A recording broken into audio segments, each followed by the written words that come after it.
Draymond Green is gaining steam for the Defensive Player of the Year candidacy, and it is insane considering Evan Mobley has led the debate for months. Even when Victor Wembanyama was the leader, Mobley was number 2 the whole time, and now we have a debate on our hands. Billy BB back with you on Cavs Digest. A lot to get into in this video. We're going to defend our man Mobley. We're going to talk about Draymond Green. It's going to be tough. As Cavs fans, we just don't love him. We never have, probably never will. There were options and talks of Draymond coming to Cleveland, and I remember Cleveland fans revolting immediately. No Draymond, no way. And now Mobley is involved in this Defensive Player of the Year argument. He's been the leader for a while. Now Draymond all of a sudden slides in. My man Wob was talking about it. Worldwide Wob, Rob Perez, if you don't know him, I mean, maybe you don't know ball because he's big in the NBA channels right now. He has been for years. Wobvestigation is always a great segment on Twitter. Give him a follow, Worldwide Wob. We'll jump into that. And then, of course, it all led up to last night. The Cavaliers getting a big win against the Blazers. Mobley shows up and shows out, and Green kind of has a tough night against the Miami Heat. So we're going to jump into that. So, a lot to talk about. I want to make this quick. Subscribe. We just went over 2,000. Appreciate everybody. That means we're building to 3,000. We got to get the videos back up, the channel back moving. So, subscribe, share, comment, all that. My gift in this video is saying that quick and moving past it. So, as I said, you've got a debate on your hands. Draymond Green or Evan Mobley for Defensive Player of the Year. It was Victor Wembanyama up to the All-Star break with Mobley trailing in a close second. Mobley, the ability really, and he has for the Cavaliers, that ability to defend all 5 positions. It's been a big part of his game. Quick feet. And then the past couple weeks have happened. So after taking over for Wembanyama, the Cavs have gone through, mind you, a 4-game losing streak, which many NBA teams go through regularly. We just caught ours at the end of the season. And all of a sudden, you don't want to switch Mobley onto a guard because he'll cook him. Or onto a small forward, they'll cook him after 4 games. 4-game difference. And Mobley, pretty good against James Harden, and then didn't give up all the points to Kevin Durant. I thought had some nice moments. And as I said, Draymond Green has, at the perfect time, a good couple of games. The Warriors are kind of bouncing back after, mind you, needing to trade for a star. We'll get into that later. And Draymond Green inserts himself into the competition. And it appears he overtook Mobley. I think that's different after last night, but our man Wob debated it. Let's start off with what he had to say about Mobley. And I went, I've had Evan Mobley for several weeks as my leader in the clubhouse. But I've got him number 2. And I guess I need to explain as to what. So first thing we're going to do is we're going to watch some of his highlights because, I had an interview with Ty Jerome on my radio show, and I asked him to make the case on why Evan Mobley should win MVP. And his reasoning was that, first of all, he leads with his actions before his words. And I guess that's important. Defense certainly relies on communication. But he talked about the sentiment of tranquility that the Cleveland Cavaliers have, knowing that you can always fall back on him as a safety net, that he can protect the rim.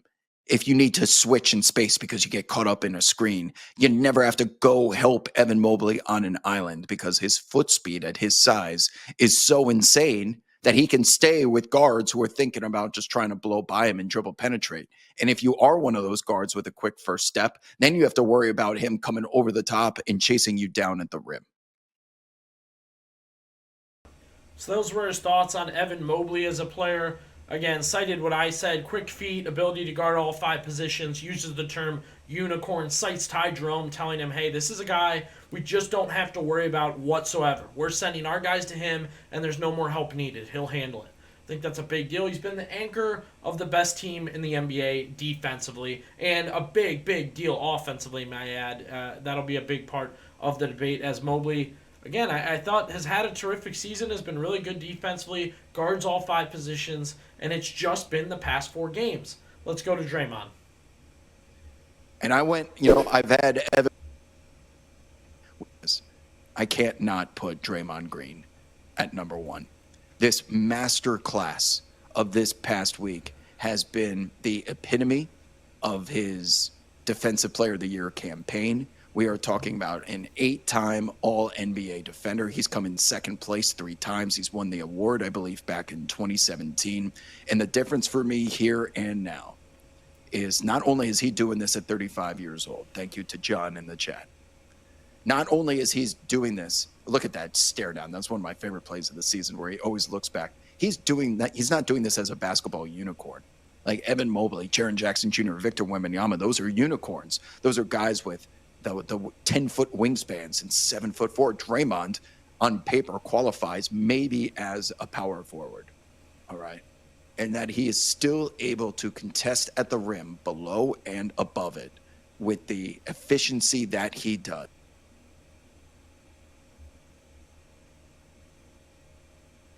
Okay, so gives his thoughts on Draymond there, chooses Draymond as the number one guy, goes on a little bit to talk about what he saw against the Milwaukee Bucks. For me, I am impressed with the age thing. I thought Draymond was washed. He looked washed a few years ago. Definitely is not as much of a benefiter offensively. I think that matters. He's not trying on offense. He does easy things on offense. Not like Mobley, who we know this season has taken on a larger role and put in more effort on one end and is still doing it on the other. Right? Number 2, as far as Draymond Green goes, I'm done with the he's feared. People fear him. They're scared of him. I'm sure it's not scared, it's annoying. And I'm sure it's just as annoying to deal with Evan Mobley. Next, I think Draymond has turned things on towards the end of the season. Right? Newly motivated, may I add, by the addition of a top-tier defender, pretty good defender in Jimmy Butler. Barely were the Warriors afloat. Not a 500 play-in team till they go and get another star. They weren't a winning team. If you look at the history of the Defensive Player of the Year award, they're on great teams. Their teams are winners. High-level winners. Good winners. And usually they benefit offensively even more. Draymond Green and the Warriors were not great until they got Jimmy Butler. Until they got Draymond help offensively and defensively. Then they were upgraded a little bit. Now over the past week, Draymond turns it on and gets interested and has more of a Defensive Player of the Year swag to him. Look at that mean mug, he says about Draymond. Unbelievable stuff. And then that just drives me to last night. If we're talking about last night, Draymond and the Heat, Draymond gets 30-pieced by the Miami Heat last night. Mobley goes in and dominates against the Portland Trailblazers. I know, obviously, some different levels there, but with the pressure on, with that consistency on, a big night for Jimmy Butler going against the Heat. Really, really bad stuff from Draymond. Really just did not show up, did not show out. Got cooked a lot, had guys speed past him, which is what happens often for him because he can't guard a 1 or a 2. I don't think this is a debate.